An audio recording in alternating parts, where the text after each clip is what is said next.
Whoa, hey, what's up, Facebook? We're about to start doing the show here. We're already on Twitch. We're on Facebook Live. So let's just jump right. Let me just put my ankles in it. To quoteth the big bullhorn from Black Dynamite. You got time to put my ankles in it. Live from the secret podcast studio somewhere in the city of Los Angeles. This is Dre's Geek Philosophy, the August 28th edition. Monday night, we're back. I'm coughing. I have a cough button now that actually works, so I can stop myself from coughing. At least on the iTunes version, not on the Twitch or on Facebook Live. But hey, it's a par for the course here. I'm still recovering from that terrible cold, the common cold, the uncommon cold, as I felt like it was. So, all right, we're just gonna start right off with the big thing from last night, the really big, crazy thing, the end of season 7 of Game of Thrones. I know you're not a Game of Thrones guy, no. So you are the Morty for me. You are the passenger. You are like the like the Vindicators episode of Rick and Morty. Yeah, we have you around to be kind of like to be impressed. Yeah. So mild Game of Thrones spoilers for any of you who have not yet watched it. You've had 24 hours. What are you doing with your lives? if you're a big Game of Thrones fan, you should have watched it by now. If you haven't, I'd have to say there's something wrong in your life there, or something that's happened, something terrible is happening in your life to prevent you from sitting down for 80 minutes. It was the longest episode in Game of Thrones history last night. It was insane. Lots of crazy shit happened last night. Spoiler alert. So we had probably for the first time in the entire series history, you had all the major characters in one area. Oh wow! You had literally every major character. You had a lot of reunions of pairings that happened throughout the series, and like everyone got to have their little moments where they're talking to each other. Like certain characters like Tyrion got to reunite with his boy Bronn, and they were having a fun little talk about cocks. There's one character who loves talking about cocks. Oh, he's obsessed. He's obsessed with cock. He's a cocksmith. The show in general is kind of obsessed with the show is obsessed. It's just like the parody songs you'd always hear. It's like boob boob boob boob boob boobs boob boob boob boobs cocks and some boobs and some boobies and some boobies and some boobies. Wiener. That's probably much funnier. They're professional. Yeah. They are professionals at making parodies. I'm just an amateur. Right, so we had this crazy scene where you had all these characters all at the same time, and a lot of first time interactions where these characters, over the course of 7 seasons, many of these characters have never met before. So it was pretty crazy. And then they kind of try to. I'm trying to use the English language and I'm unable to. Kind of trying to unify everyone because they realize the biggest threat is this army of the dead, this whole bunch of zombie-like creatures. White walkers, so to speak. That sounds racist to me. White walkers. I think they prefer being called alt-right walkers. And of course, their leader is the Night King, who's blue. But that's beside the point. So you had all these crazy interactions with all these characters. Everyone's meeting up. Everyone's getting mad at each other. I was talking about the big one was these two brothers. I was telling you guys about the Hound and the Mountain. Yeah. It was like their first interaction since like season 1 or season 2. It was really good. One of them can't talk anymore. The other one was doing all the talking. And he was like, and he's a salty asshole. He's probably like a fan favorite. A lot of people really like him because he's one of the characters who actually says what he thinks, and he uses a lot of swear words while he's doing it. I don't give a fuck. Like in last week's episode, he was throwing rocks at zombies and antagonizing them because he's a crazy person. And then I guess probably the biggest thing from last night's episode was that we had some magical incestual sex. We learned the true heritage of this one character because let's see, Pete, one of the characters in the show from the very beginning was always he was considered a bastard, because one of the main the good guys or the good guy family, the Starks, Soul Stark. I'm sure you've heard many jokes. Hey, Tony Stark. But the Stark family, they had one of them was a bastard, so he was known as Jon Snow. Oh, Jon Snow. I always say it that way because one of his early girlfriends was this kind of Irish one, like Jon Snow. You know nothing. You know nothing, Jon Snow. That's kind of a meme. And turns out, oh no, he is not the bastard, because everyone, oh, he's the bastard son of the main of Sean Bean's character. That's his bastard son. He had an affair, and here's his bastard. Turns out, no, that's not the case.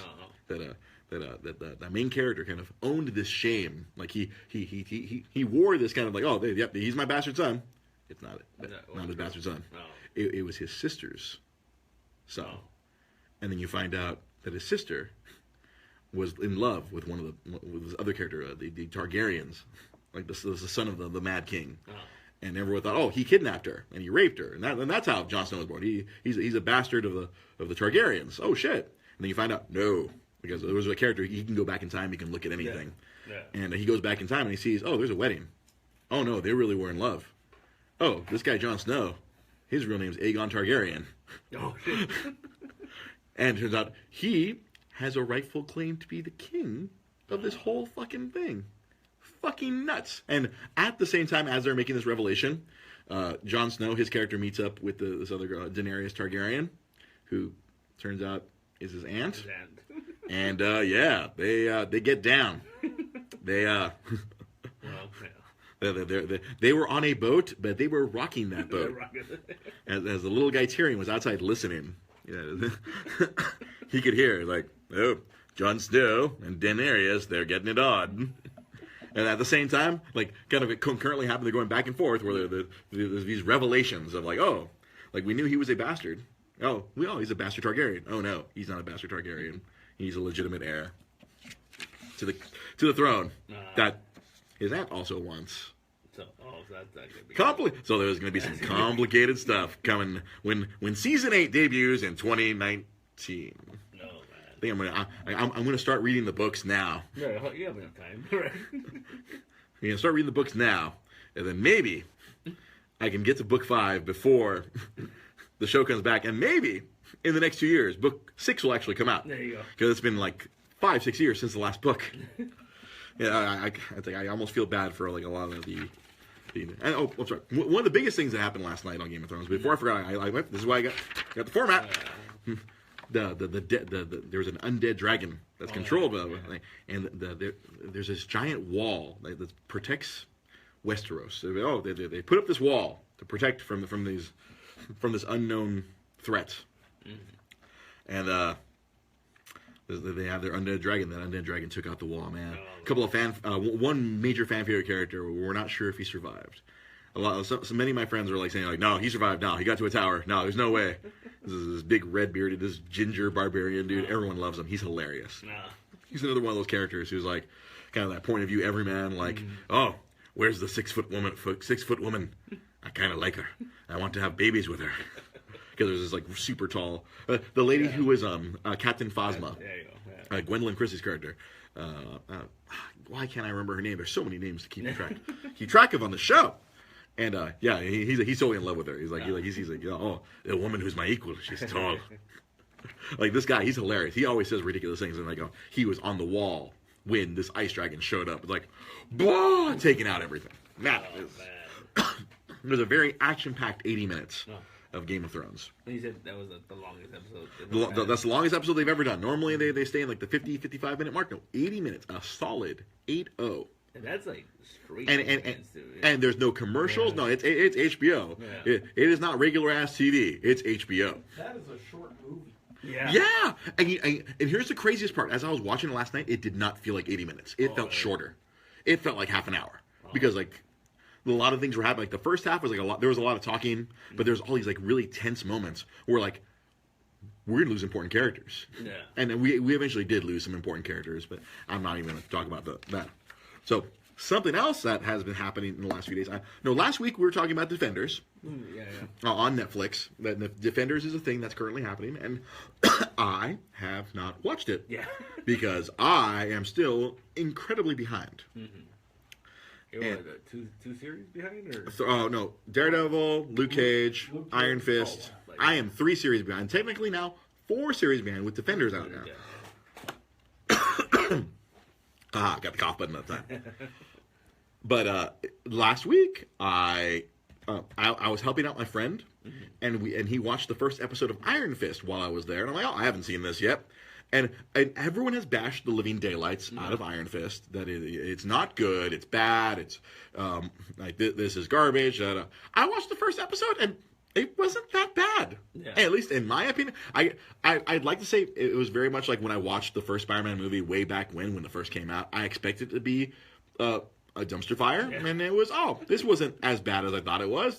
Hey, this peanut butter and shit sandwich had a lot less shit than I expected. I guess it's not that bad. Well, I think I'm allergic to peanut butter. Well, then you shouldn't have a peanut butter and shit sandwich, my friend. I think we talked about it on Wednesday. Where like, I feel like, it wasn't that bad. I think what happens is like, it wasn't as good as the rest. Yeah, like because Daredevil was really good. Jessica Jones is really good. Luke Cage apparently is the best one, which I am now. I'm trying to get there. We're working towards. Yeah. I'm working towards. So after I watched that first episode of Iron Fist, and like it was funny because I was watching it with a couple of my friends, and they were sitting there too. Like we were kind of looking at each other, like, "Hey, Chanel, welcome to the show." Mm-hmm. And we were watching it, and it's like, this isn't as bad as I thought. Like I can see how Danny Rand's character could come off as annoying. Yeah. I can see that kind of character flaw in him as I was watching it. But he wasn't that annoying. I mean, it wasn't where I was offended watching him. Yeah. But it was fine. There's nothing wrong with it so far. I've only seen one episode. We've been sitting, like, we were sitting there talking about it after we watched it. And then my friend, he's actually gone further, and he's about like 6-7 episodes, and he's like, this hasn't gotten bad. Like, he was kind of waiting for this, bad turn. Yeah.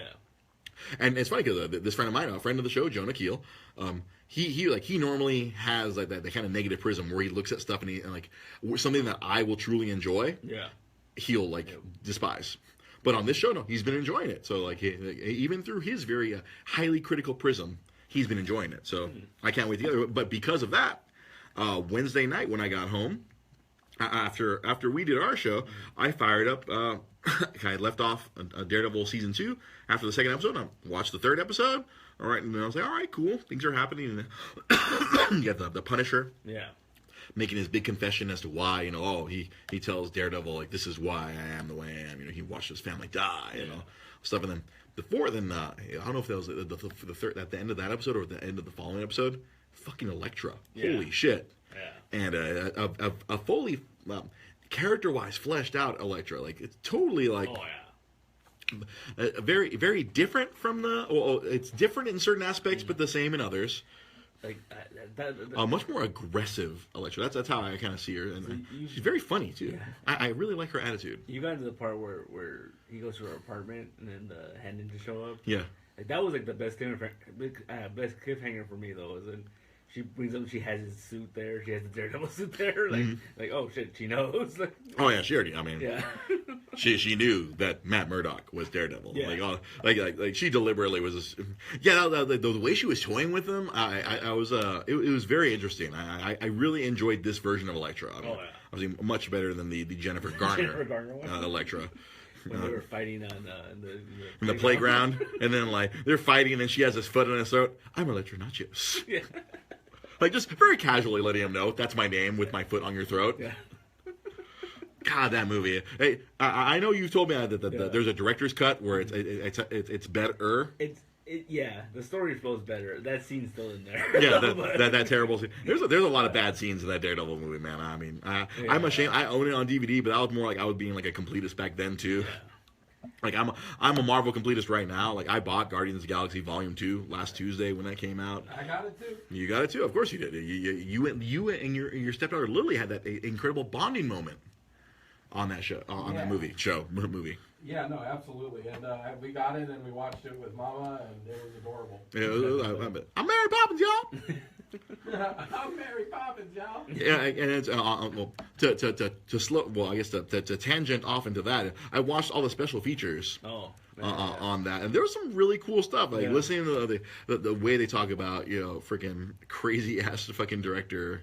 James Gunn. James Gunn, thank you.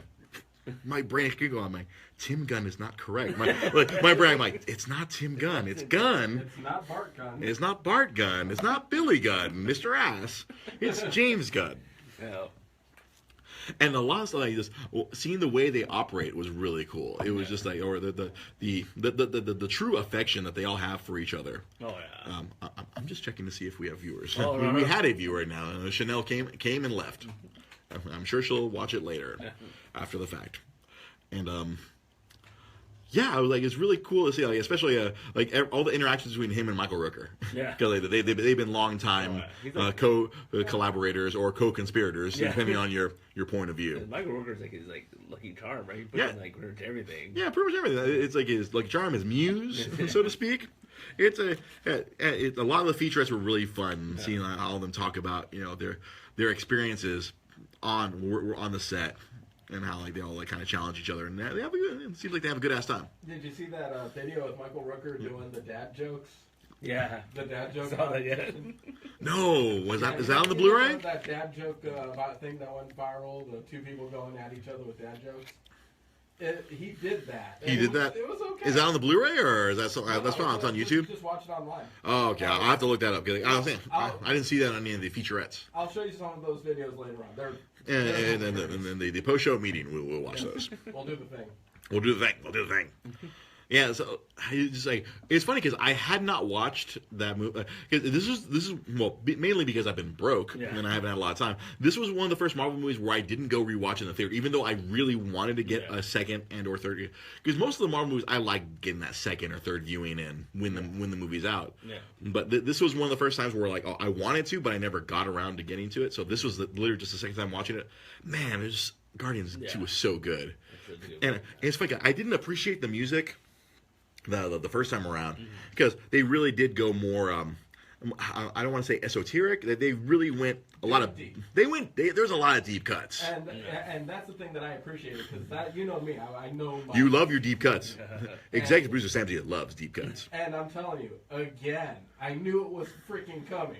I still got teary-eyed when they did Father and Son, the Cat Stevens song. Yep. Because that's a song that even before that movie came out, I would sing to JoJo to put him to sleep. Nice. That song mattered to me when I was a little kid because I grew up on Cat Stevens. Nice. So when that song came on, and especially after that moment where the sacrifice for Star-Lord. He puts the spacesuit on him, but he's wearing that Yondu moment where he goes and he saves him and everything like that.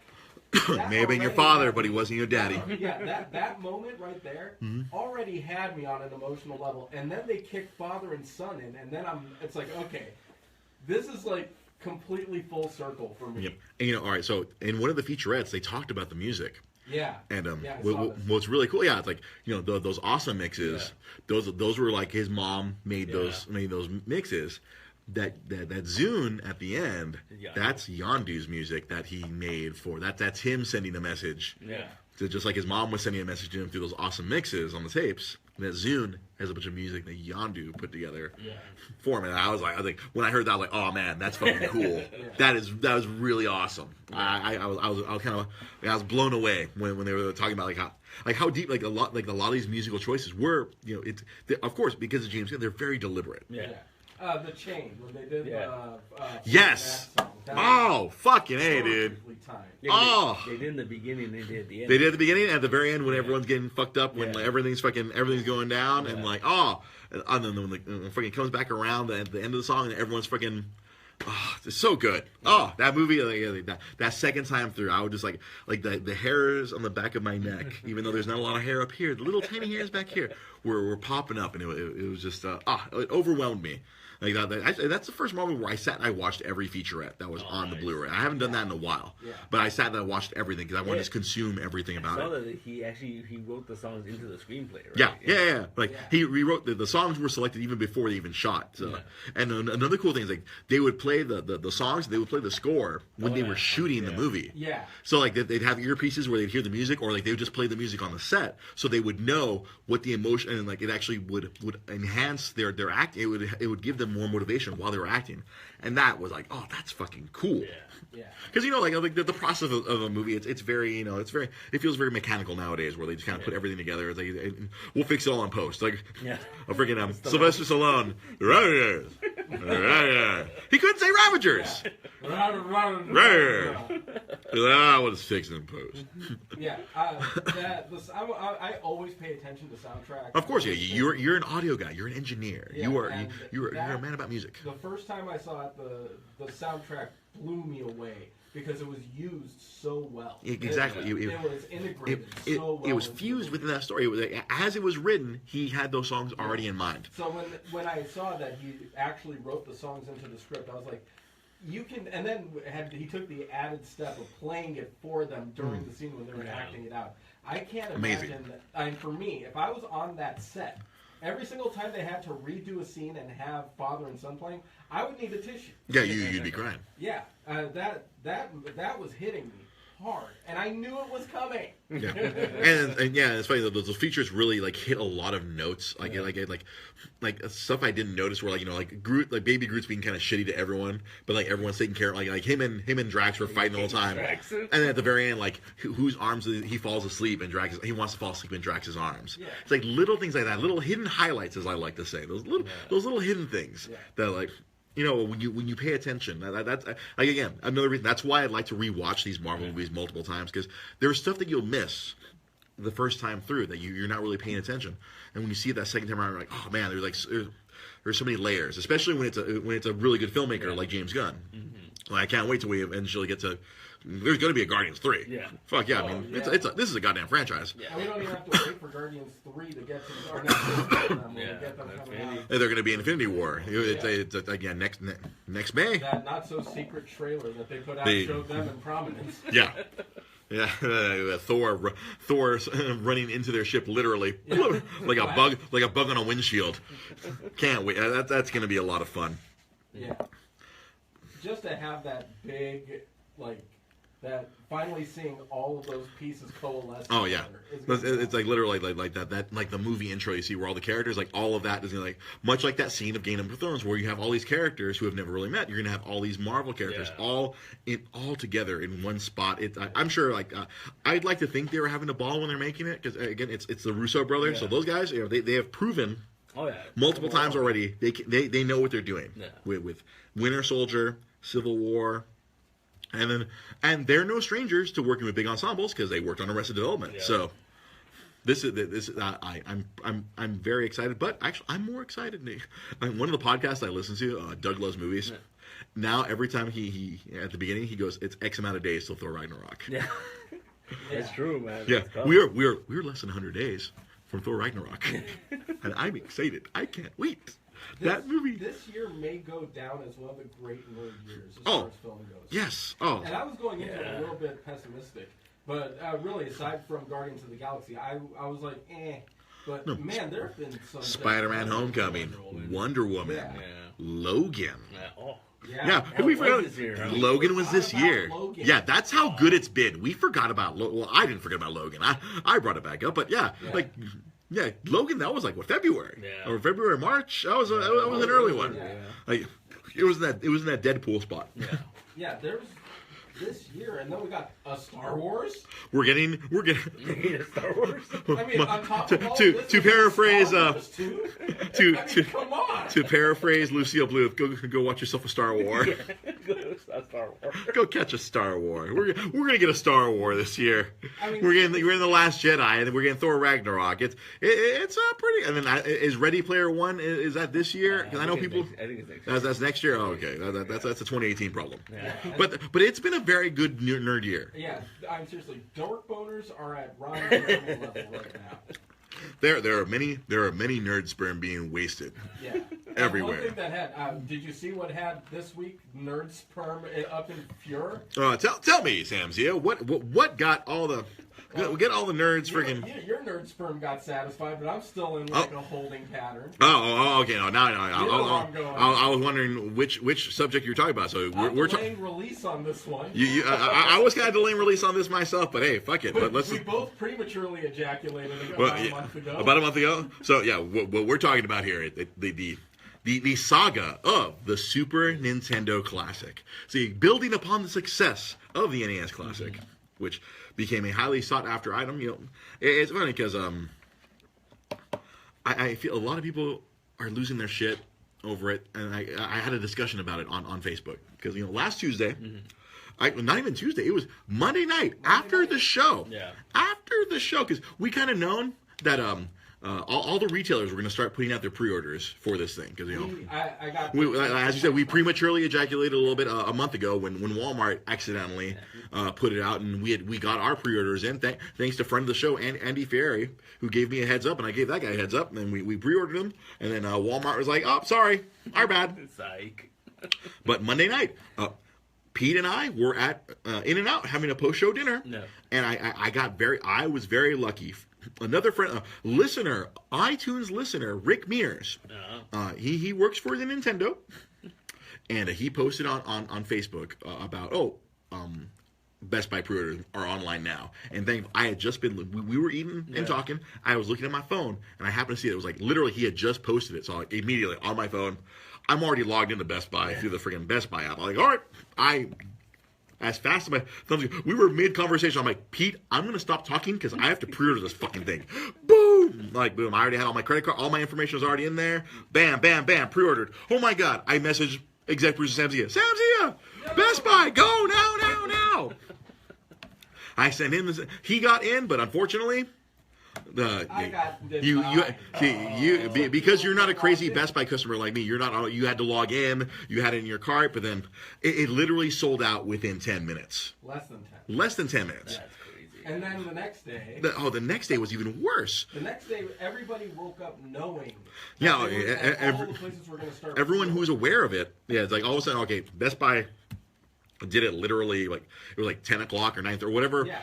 It was already after the show. It was probably like close to 10 p.m. Bam. Amazon did at 5 in the morning. Yeah, and then they were done in like less than a minute. It was like Comic-Con level of freaking it was like Comic-Con tickets. And then we had GameStop. That was where you were trying to, and then GameStop's website crashed. Yeah, I was trying. I got the text message from GameStop saying it's available now. Yeah, you got the notification. The link, and it sends me to the link that they had previously set up. That was hey, more information here, but not the actual. Not where you can buy it. Son of a bitch. It said click here to buy, but when you tried to click it, it wasn't letting. Because so then I hit reload. GameStop's cheap ass servers. Yeah, I hit reload, and it turns out right then all of their servers crashed. Fuck. There was no way you could get it is absolute fucking chaos. Toys R Us was the last hope for everybody, and then they announced that they weren't doing. Yeah, they were not doing pre-orders. The day that's on the 28th, you better line up and get one. And honestly, at this point, I feel that's actually more fair. Yeah. At this point, yeah, but we're going to be because I live real close to a Toys R Us.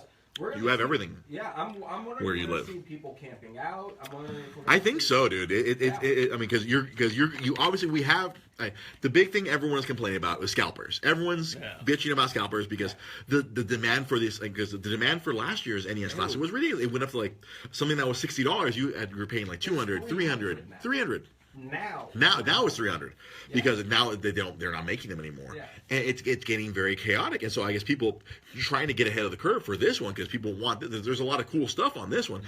We've been discussing ad nauseum here on the show this whole thing ever since the NES Classic. We've been talking about this SNES Classic possibilities, and it is outrageous how insane it is.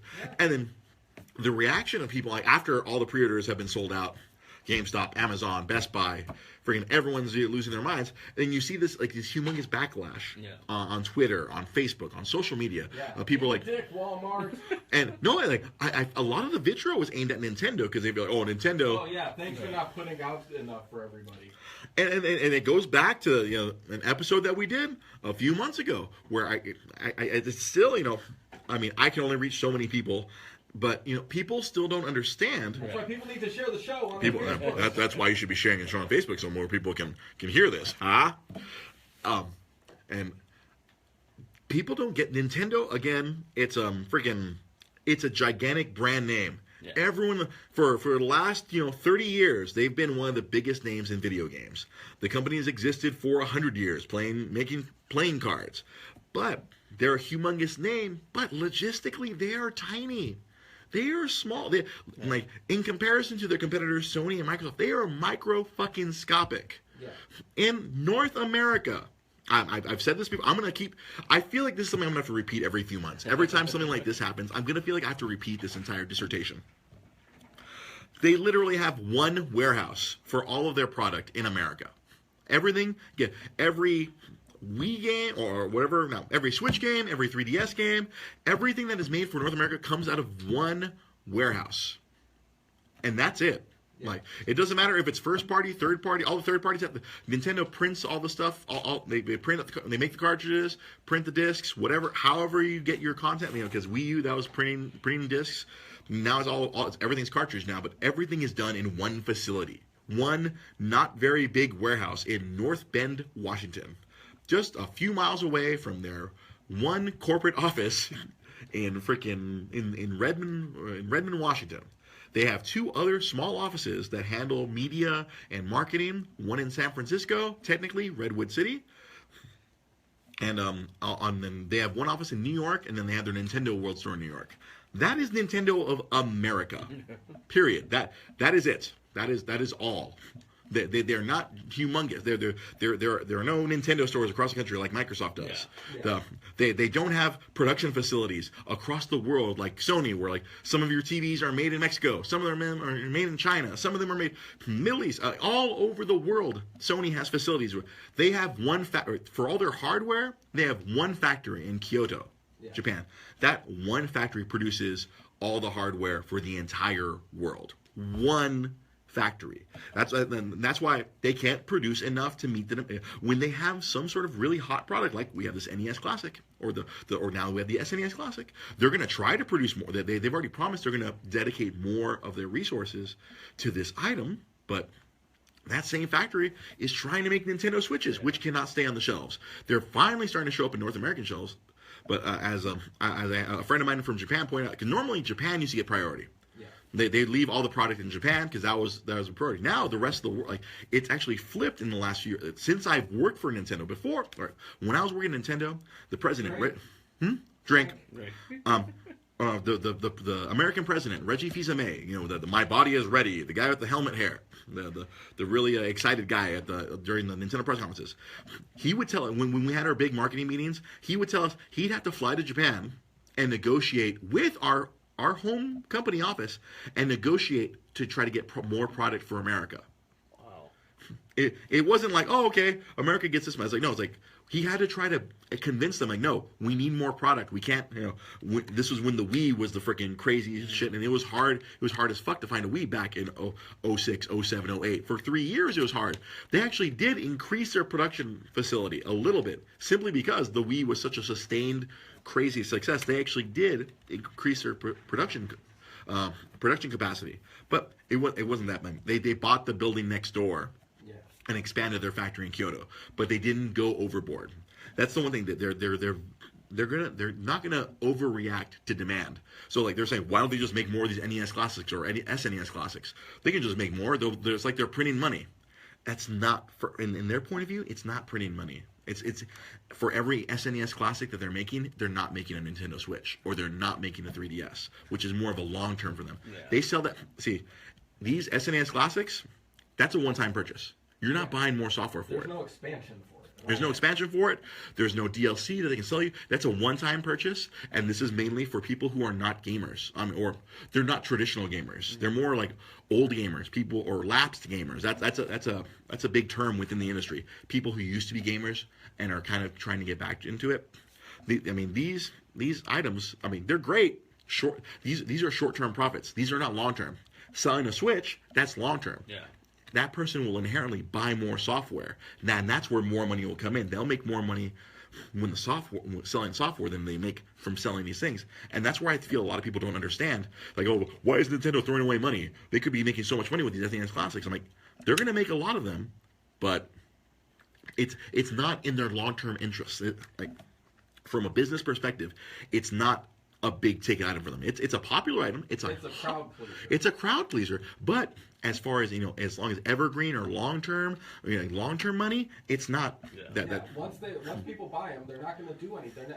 Like, you're not going to see people going and like saying, "Oh, we need to get another one because my brother wants it." There's only one person. It's one. And for people that are like, oh, we missed the bus on this one. No, they're going to keep making them up until the end of December. Mm-hmm. They're going to keep having drops. I mean, yeah, they're like I said, they saw the crazy demand. They're going to try to make more of them, but it's not their first priority. Their first priority is try to get Nintendo Switches in everyone's hands because that's more of the hot thing where it's they could sell more games over a much longer extent. Over a 5-year period. Yeah. Over the life of a console, they're going to be profiting off of that system. Like in long term. One-time purchase for people. Exactly. That's basically a thank you to fans. Yeah, because like I think one of the most disturbing things. Another friend of mine who's a Nintendo rep, he was tagged in a post. I guess a friend of his, this guy, because he was unable to pre-order a SNES Classic, he swore off Nintendo. He's like, I'm going to sell my Switch. I'm selling my 3DS. I'm getting rid of all my Nintendo stuff. I'm like, that overreact much? Yeah, that is such a that's a psychotic overreaction. Yeah, it's not like they're going away. He has a chance to get one before the end of the year. Yeah, and we still have time. Then go on eBay and pay the $300. Exactly, but is this outrage culture, this crazy psychotic over? I remember I saw that, and then when I made my post about Nintendo last week on Facebook.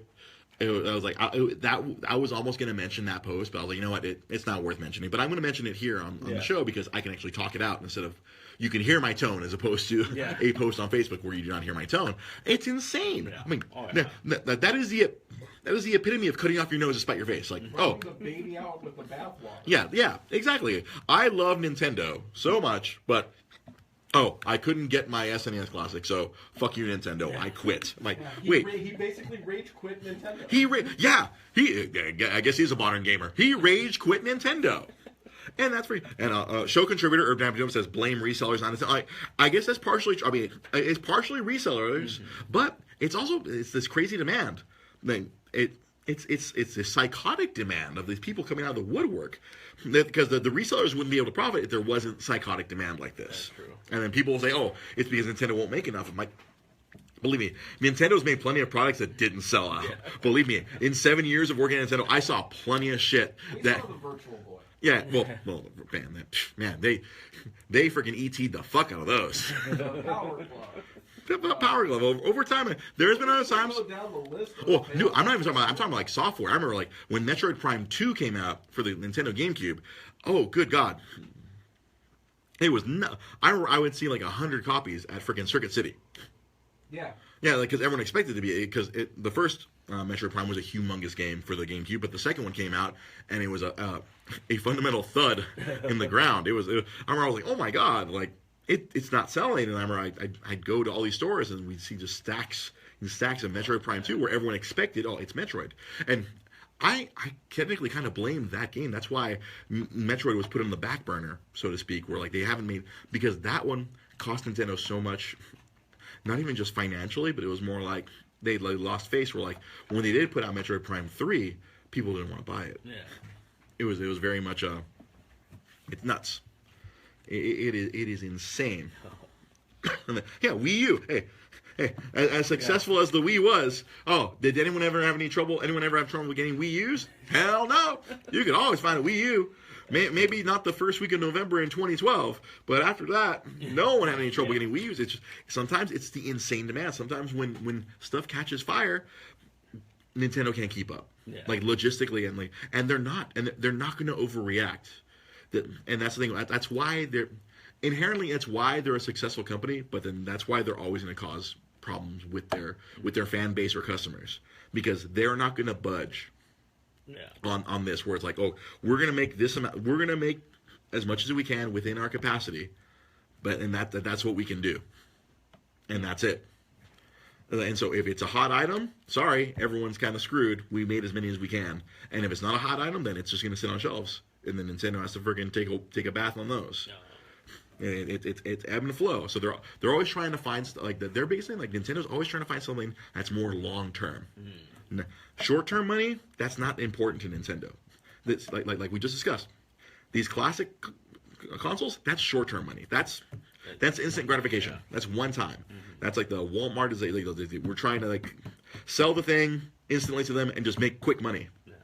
Nintendo's all about long-term money. Freaking brain age. That was such a long term, like, because you know, we probably already had this discussion last time I did the big Nintendo episode. Like big games, like you sell like 100,000 the first month, and it goes down to like where it doesn't sell at all. They'd rather have a game where it sells 15,000 every month, but for like 2 years. Yeah. And then you end up, we sold 1 million copies of that game. Yeah. And they never lowered the price. It would be the same price all the way through. They're looking for those evergreen titles. That's why like people like within gaming, like people bitch that Nintendo very rarely drops the prices of their games, because some another company like Eltron, the company that makes Madden, FIFA, within a couple months of the game being out, they will drop that price just to get people to buy it. Like, $60. But if you wait like 2 months, like Madden just came out last week, but if you wait till Black Friday, you can get it for $30. If you're willing to wait 3 months, get it. But Nintendo, I remember Mario Kart for the Wii was $50 for 5 years. Like, if you want a Mario Kart, even though the game was like 5 years old, still $50. Yeah. Why? Because they know that they have that perceived value. Yeah. That this is a long-term game where they can still keep charging that amount. Because it's just the one game. They're not replacing it every year. Every console, they'd only make one Mario Kart. Yeah. They make one Smash Brothers game. Normally, they'd make one Zelda, although some of the consoles make 2 Zelda games. One at the beginning of the life cycle and one at the end of the life cycle. Like Nintendo, they know the value of their brand, and they stick to it. They stick to their guns. Even to their own detriment, they'll stick to their guns. Yeah. And then very rarely, like, if it's been a few years, and then, all right, now we'll start doing a greatest hits version. Now we'll drop it to $20. But it's been, like, how many years where they tried, like I said, long-term money. Like, I'm sure as a businessman, yourself, you're self-employed. You own a business, so you probably understand this, and that makes more sense to you. Yeah. That you'd rather have a product that you can sell over a long time and make potential profit over the long term than try to make a cash grab. Yeah, no, definitely. So that's where like people really, it bothers me, and I will always support Nintendo. Even like I work for them, but even before I worked there, I was already a big fan. Ever since I was a kid, I've always been a Nintendo supporter, and even after I left, I still am a supporter of them. I always feel like I have to come out and defend them all the time. Even though I don't work there anymore, I still feel this need to like kind of let people know this is why this happens. I'm like, I don't think you get it sometimes. It always happens. You figure people would expect it at some point. But. People don't learn. I mean, something I always say: people are inherently dumb. Yeah. It's unfortunate. Your average consumer is inherently dumb. Yeah. I mean, again, I could probably make a political statement right now, but I'm not going to. Yeah. I'm like, if we're talking about the dumbification of society, I'm just going to adjust my tie here and leave that one alone. It's frustrating, and like for like I say, as me as this I am this nerd translator, where I'm trying to communicate with both sides of the nerds and the non-nerds, the nerd whisperer. Well, I feel like I'm like the ultimate protocol droid. I am like C-3PO. I translate nerd for non-nerds, and I translate non-nerd for nerds. Where I'm trying to bring both sides together, and then Nintendo's always like this touchstone. Where it's always like every few months it's a hot button topic with everything that happens with them, and I always have to like run out here like freaking put on my cape, Captain Save a Nintendo, and I have to come out here and tell everybody I've seen how the sausage is made, and I always have to run out and explain this is why it is the way it is, and I feel like no one listens, nobody gets it. I mean, you sit here with me every week, and then you hear me every couple months talk about like, this is why Nintendo is like this, and I'm sure you're like I feel like you're probably like tired of it. I know, like, Sam's, he's usually busy, so he probably only catches half of what I'm saying. Oh, no, I'm catching it completely right now. And you're right. There is that outrage. It's huge outrage. And you do have to come in and remind people every couple months that this is how the business works. I have to explain how the wheel turns here. How the sausage is made. But it's also a part of it is that people get outraged for the smallest things. Yeah. So, like, people do lose. I swear off every Nintendo product because I couldn't pre-order something that I actually still have just as much of a chance of getting if I wait 1 month. If you just hang on, if you just freaking pay attention, if you're that dedicated to quitting, then you could be just as equally dedicated to just paying attention. Rage quit. You know what? He should rage quit all video games. He should just rage quit life. Yeah. Jeez. And then you and I, we always have conversations about nerds. Like you and I, we sit around either here or when we're at the store with you. You and I, we always have this conversation about dealing with nerds at retail. They're always divided. They're always divided on something, man. Like I feel like, I don't know. They sometimes they have to have something they always feel like they're being oppressed in some way, shape, or form. Like you're not being oppressed, you're just being an asshole. I think like true oppression happens to races, not to like you not being able to buy a comic book or you not being able to buy a video game. That's not oppression. That's just you had bad timing. Yeah, exactly. Like the company is not out to get you.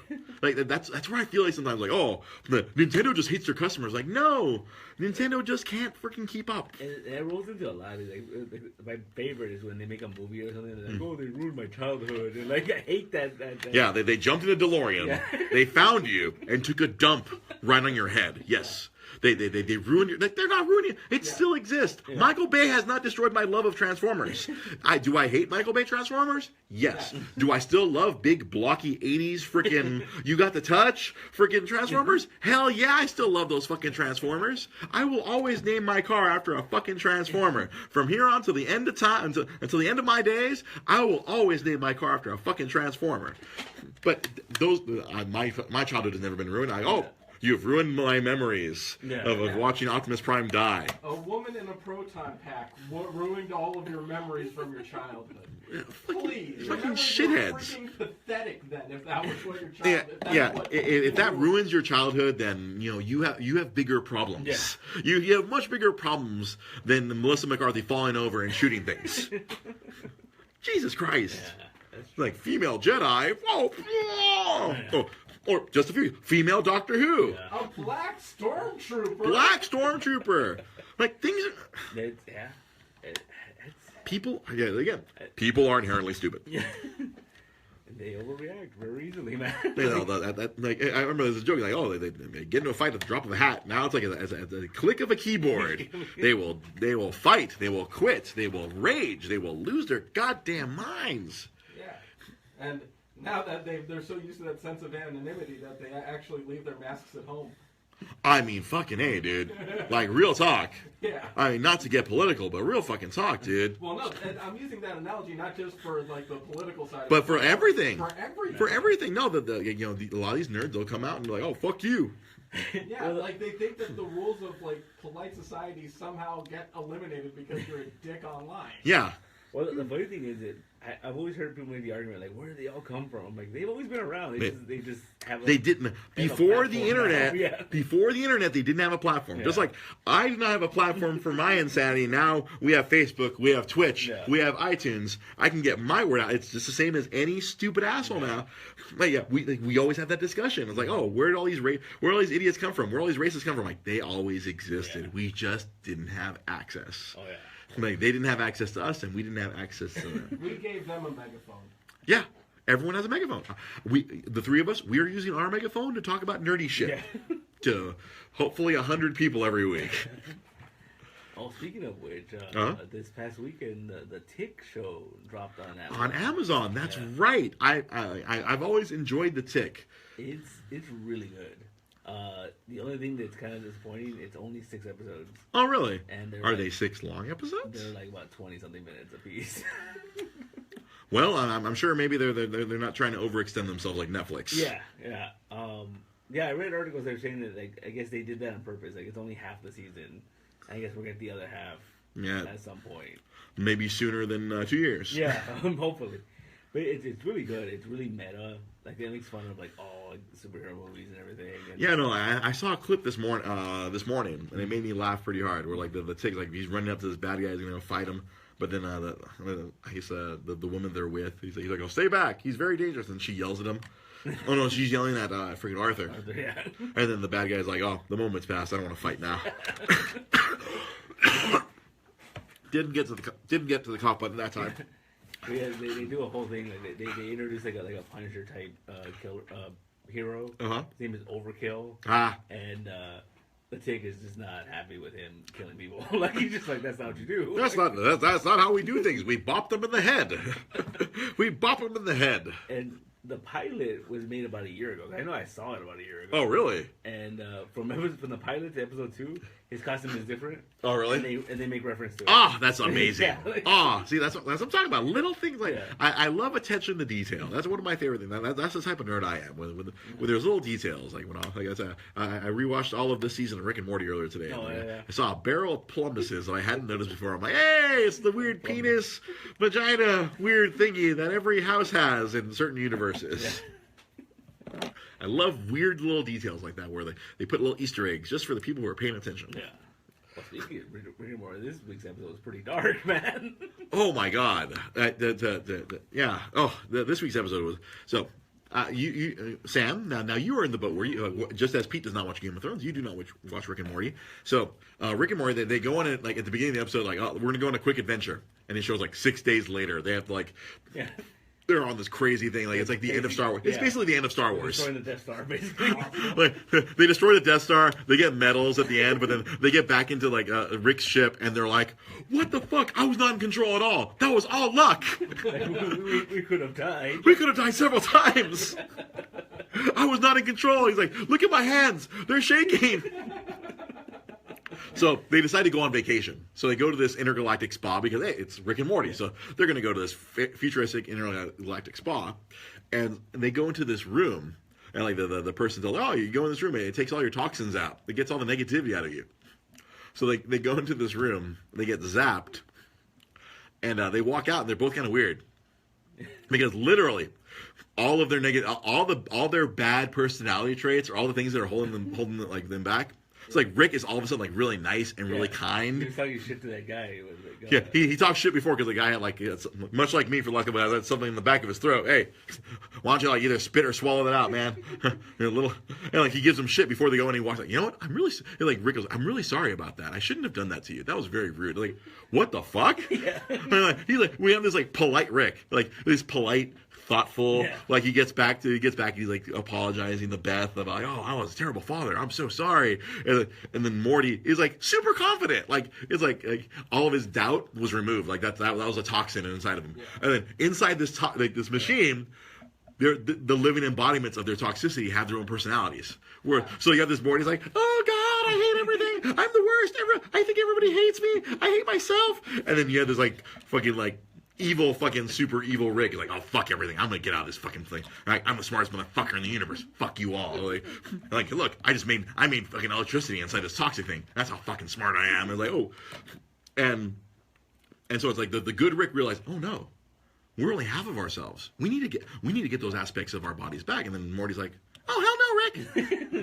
Like he got a date with, like he had the confidence to go up to the girl at school that he's in love with, and he got a date with her, and it's funny, like his arc progresses to the point where he's literally Wolf of Wall Streeting. Yeah.